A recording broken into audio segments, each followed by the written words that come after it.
નમસ્કાર મિત્રો, welcome to my channel Dave classes English for all.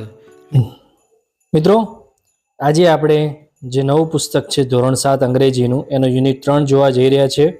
આગળના જો તમારે પાઠના યુનિટ 1ના અને યુનિટ 2ના વિડીયો જોવાના બાકી હોય તો અમારા ચેનલની આ જે વિડીયો છે એને ડિસ્ક્રિપ્શનમાં પ્લેલિસ્ટની લિંક આપેલી છે, ત્યાં જઈને તમે પાઠ 1 અને પાઠ 2ના બધા વિડીયો જોઈ શકો છો. મિત્રો, યુનિટ 3 છે એનું ટાઇટલ છે guardians of the green. Guardians મિત્રો એટલે આમ તો સામાન્ય રીતે એવું થાય છે વાલી થાય છે, ગ્રીન એટલે થાય છે પર્યાવરણ. બરોબર, અહીંયા એવું કહેવામાં આવે છે કે આપણી આસપાસ જે પણ કોઈ પર્યાવરણ છે એની આપણે જાળવણી કરવી જોઈએ. સાચું સુખ એ નથી કે પૈસો હોય, બંગલો હોય, ગાડી હોય, બરોબર, પણ આપણને સંતોષ હોવો જોઈએ. આપણી જીવનશૈલી એવી હોવી જોઈએ સાદી અને સરળ, જેથી કરીને આપણે સારું જીવન જીવી શકીએ. તો એના વિશે આ પાઠ અહીંયા છે મિત્રો. બટ બિફોર ઇટ મિત્રો, જો તમે અમારી ચેનલ પર નવા હો તો ચોક્કસથી અમારી ચેનલને સબસ્ક્રાઇબ કરજો વધુ વિડીયો જોવા માટે. વિડીયો પસંદ આવે તો એને લાઇક કરજો અને અન્ય મિત્રો સાથે ચોક્કસથી શેર કરજો. Here we go. મિત્રો, પહેલું જે છે એ કવિતા છે જેનું નામ છે ટાઇની ટાઉન. ટાઇની એટલે સામાન્ય રીતે એવું થાય છે નાનું, બરાબર, અને ટાઉન એટલે છે મિત્રો અહીંયા એક નગર, જે સિટી પણ નથી કહેવાતું કે ગામડું પણ નથી કહેવાતું, બરાબર, એને નગર કહેવામાં આવે છે, કે જે ગામડા જેવું પણ નથી લાગતું અને બહુ શહેર જેવું પણ નથી લાગતું. એટલે અહીંયા એક નાના એવા ટાઉનની વાત કરવામાં આવી છે. આ ચિત્રમાં જોઈ શકો છો મિત્રો કે અહીંયા બરોબર ફ્લોર મિલ છે, ગ્રીન ફિલ્ડ લીલા ખેતરો છે. આ દિશા અહીંયા દર્શાવી છે નોર્થ, ઉત્તર, બરોબર, ઈસ્ટ છે. પછી આ ડિયર પાર્ક છે, હરણનું જે રણ છે પાર્ક છે. પછી આ રોડ છે એના નામ આપ્યા છે, ગાર્ડનનું નામ આપ્યું છે. એવા અલગ અલગ નામ આપેલા છે અલગ અલગ જગ્યાના, બરાબર, અહીંયા જોઈ શકો છો આખો. અને આ જે છે મિત્રો એ આખો છે નકશો, મેપ, જેને અંગ્રેજીમાં કહેવાય મેપ. તો અહીંયા હવે કવિતા શરૂ થાય છે. Let's see. This is the map of tiny town. This એટલે આ, ઇઝ એટલે છે, મેપ એટલે નકશો, ટાઇની એટલે નાના, ટાઉન એટલે નગરનો. આ એક નાના નગરનો નકશો છે. એના પછી જો શું કહે છે, the tiny road go up and down. Tiny એટલે નાના, રોડ્સ એટલે રસ્તાઓ, ગો એટલે જાય છે, અપ એટલે ઉપર, ડાઉન એટલે નીચે. આ જે નગર છે એના રસ્તાઓ ઉપર જાય છે અને નીચે જાય છે. ચિત્રમાં જોઈ શકીએ છીએ આપણે. એના પછી જો શું કહે છે, some go right and some go left. Some એટલે થાય છે કેટલાક, બરોબર, અમુક લોકો. ગો એટલે જાય છે, રાઈટ એટલે જમણી બાજુ, એન્ડ એટલે અને, સમ એટલે અમુક, ગો એટલે જાય છે, લેફ્ટ એટલે ડાબી બાજુ. અમુક રસ્તા છે એ જમણી બાજુ જાય છે, અમુક રસ્તા છે એ ડાબી બાજુ જાય છે. ઓકે. એના પછી ત્રીજા સ્ટેન્જામાં આપણે જોઈએ તો શું કહે છે, જો buildings, bridges, a market and a mill. Sorry, buildings એટલે થાય છે મિત્રો ઇમારત, જે ઇમારત દેખાય છે. બ્રિજીસ એટલે થાય છે પુલ, બરાબર, નદીની ઉપરનો પુલ હોય અથવા તો બે રોડને જોડતો જે પુલ હોય છે એને બ્રિજીસ કહેવામાં આવે છે. માર્કેટ, જ્યાં આપણને બધી વસ્તુ મળે છે. એન્ડ એ મિલ, એક મિલ હોય છે, ફેક્ટરી હોય છે જેની અંદર કામ ચાલતું હોય છે. Gardens, fields. ગાર્ડન્સ એટલે થાય છે મિત્રો બગીચાઓ, ફિલ્ડ્સ એટલે થાય છે ખેતરો. એના પછી શું કહે છે, જો એ સ્કૂલ એન્ડ એ હિલ. એક શાળા પણ છે અને હિલ ટેકરી પણ છે, પર્વત પણ છે, અહીંયા જોઈ શકાય છે ચિત્રની અંદર. એટલે કે છે ઇમારત, બરોબર, પુલ, માર્કેટ, મિલ, ગાર્ડન, ફિલ્ડ્સ, સ્કૂલ, મિલ. ઓકે. હવે જો એના પછીના સ્ટેન્જામાં શું કહે છે, વેર વુડ યુ સ્ટાર્ટ. વેર એટલે ક્યાંથી, યુ એટલે તમે, સ્ટાર્ટ એટલે શરૂ કરશો. આ નકશામાં તમારે જવા માટે ક્યાંથી શરૂ કરશો એવો આપણને પ્રશ્ન પૂછ્યો છે. How will you go. How એટલે કઈ રીતે, યુ એટલે તમે, ગો એટલે જશો. તમારે જે જગ્યાએ પહોંચ્યું છે ત્યાં કઈ રીતે જશો. If you choose the place. If એટલે જો, યુ એટલે તમે, ચૂઝ એટલે પસંદ કરો, પ્લેસ એટલે સ્થળ. તમારે કઈ જગ્યાએ જવું છે તમે પસંદ કરો. The map will show. Map એટલે નકશો, શો એટલે બતાવશે. આ નકશો તમને બતાવશે કે તમારે કઈ જગ્યાએ જવું છે. તમારે સની સેક્ટરમાં જવું છે કે માધવી ટાવર્સમાં જવું છે, બરોબર, એ આ નકશો તમને બતાવશે. આપણે સૌ નકશો આપણે મોબાઈલની અંદર પણ મેપ જોઈએ છે. હવેના સમયમાં ગૂગલ મેપ જે છે, બરાબર, કોઈ પણ જગ્યાએ આપણે જવું હોય તો આપણે એનો ઉપયોગ કરીએ છીએ. તો આ હતી મિત્રો કવિતા. અહીંયા આપણે ચિત્ર જોઈ શકીએ છીએ અને કવિતા છે. હવે એની નીચે આપેલી જે પ્રેક્ટિસ છે એ પણ આપણે જોઈશું.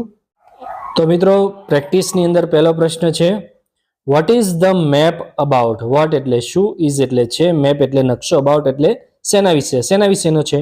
ટાવરનો છે, ટાઉનનો છે, સ્કૂલનો છે કે સિટીનો છે? તો આપણે આગળ કીધું એમ કે આ એક ટાઉનનો એટલે કે નગરનો નકશો છે, એટલે બીમાં ટીક કરવાનું રહેશે. પછી બીજા નંબરનો પ્રશ્ન શું છે, where will the tiny roads go? Where એટલે ક્યાં, વિલ એટલે ભવિષ્યકાળ છે, ટાઇની રોડ્સ એટલે નાના રસ્તાઓ, ગો એટલે જશે. નાના રસ્તાઓ ક્યાં જશે મિત્રો?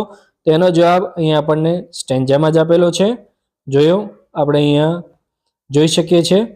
શું કહે છે? The tiny roads go up and down.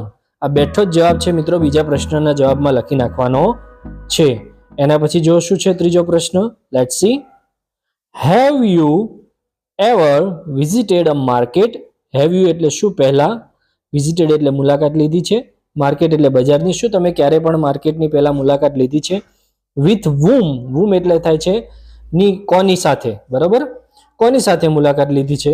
તો અહીંયા તમે જવાબમાં પહેલા તો માર્કેટની મુલાકાત લીધી છે તો લખવાનું યસ, અને પછી જેની પણ સાથે મુલાકાત લીધી હોય, પપ્પા સાથે લીધી હોય તો ફાધર લખવાનું છે, મમ્મી સાથે લીધી હોય તો મધર લખવાનું છે, ભાઈ સાથે લીધી હોય તો બ્રધર લખવાનું, બેન સાથે લીધી હોય તો સિસ્ટર, અને મિત્રો સાથે લીધી હોય તો ફ્રેન્ડ્સ લખવાનું છે. ઓકે, હવે એના પછી આપણે ચોથો પ્રશ્ન જોઈએ. Complete the words using AEIOU. વોવેલ્સનો ઉપયોગ કરવાનો છે મિત્રો. અરે પાઠમાં એ શબ્દો પણ આપેલા છે. વોવેલ્સનો ઉપયોગ કરીને આપણે અહીંયા ખાલી જગ્યા પૂરવાની છે. ઓકે, તો પહેલી ખાલી જગ્યામાં આપણે જોઈશું તો શેનો સ્પેલિંગ આવશે? યસ, ROAD, રોડનો સ્પેલિંગ આવશે. ઓકે, ત્યારબાદ આવે છે માર્કેટનો, MARKET, માર્કેટનો આવશે. ત્યારબાદ ત્રીજા નંબરનો જે સ્પેલિંગ છે મિત્રો એ આવશે સ્કૂલનો, ડબલ ઓ આવી જશે. ઓકે, અહીંયા આપણે જોઈ શકીએ છીએ સ્કૂલના સ્પેલિંગમાં ડબલ ઓ અહીંયા મૂકી દઈશું. ત્યારબાદ ચોથા નંબરનો જે સ્પેલિંગ છે એ બિલ્ડિંગનો સ્પેલિંગ છે. બિલ્ડિંગની અંદર અહીંયા આપણે લખશું બી, પછી લખશું યુ, પછી લખશું આઈ, પછી લખશું આઈ, એટલે બિલ્ડિંગનો સ્પેલિંગ પણ અહીંયા સંપૂર્ણ પૂરો થઈ જશે. એના પછી હવે આપણે નેક્સ્ટ જોઈએ તો 5મા નંબરના ટેબલની અંદર આપણે અહીંયા જોઈ શકીએ છીએ કમ્પ્લીટ ધ ટેબલ. અહીંયા જે ટેબલ આપ્યું છે આપણે ભરવાનું છે. શબ્દ પાછળ અહીંયા કોલોની આપ્યો છે, તો કવિતામાંથી અથવા તો નકશામાંથી આપણે જે શબ્દ લઈને અહીંયા પૂરવાનો છે. તો કોલોની હતી તો પટેલ કોલોની હતી નકશાની અંદર. હવે આપણે અહીંયા પ્રથમ નંબરમાં જોઈએ ખાલી જગ્યા બ્રિજ, બરોબર. તો અહીંયા નકશાની અંદર આપણે જોઈશું તો અહીંયા આપણને આપેલું જ છે ઓલ્ડ બ્રિજ, એટલે આપણે ફક્ત આગળ લખવાનું છે ઓલ્ડ, પહેલે ખાલી જગ્યામાં OLD. ઓકે મિત્રો, સમજી ગયા? ત્યારબાદ બીજા નંબરનું છે હિલ, બરોબર. અહીંયા ઓલ્ડ લખી નાખશું, ઓલ્ડ બ્રિજ. પછી હિલની અંદર આપણે લખશું ન્યૂ હિલ, બરોબર, NEWHILL, હિલ આપેલું જ છે. ત્યારબાદ ત્રીજા નંબરનું જે છે નકશામાંથી આપણે લખશું S.P અથવા તો ફોર્ટ, બરોબર. બે રોડ છે, SP રોડ અથવા તો ફોર્ટ રોડ, બેમાંથી ગમે તે લખી શકીએ. ત્યારબાદ માર્કેટનું નામ છે તો માર્કેટનું નામ છે MERRY, મેરી માર્કેટ. ઓકે, અને છેલ્લે છે ફિલ્ડ, ખેતરનું નામ છે, બરોબર. તો ખેતરની આગળ આપણે લખશું green, GREEN, green field. Okay, આ રીતે આપણે અહીંયા ખાલી જગ્યા પૂરવાની છે. હવે એના પછી છઠ્ઠા નંબરનો આપણે ક્વેશ્ચન જોઈએ તો શું કહે છે છઠ્ઠા નંબરના ક્વેશ્ચનમાં?